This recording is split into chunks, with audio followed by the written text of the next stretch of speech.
today's video, I'll show you how to change your profile picture in Dropbox. Whether you want to personalize your account or refresh your profile, it's a simple process. Start by navigating to your Dropbox homepage in your web browser. Look at the top right corner and click your current profile icon.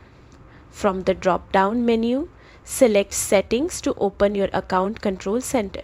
Under the General tab, you will see your current profile picture. Click the Edit button next to it. This opens the interface to upload a new image. Choose Upload from Computer, browse your files and select your desired picture. Click Open and Dropbox will upload and apply it as your new profile image. Once you're satisfied, click Done to save your changes.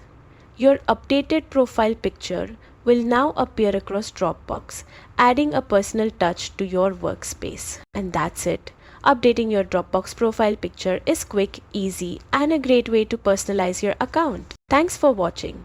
Like, share, and subscribe for more helpful Dropbox tips.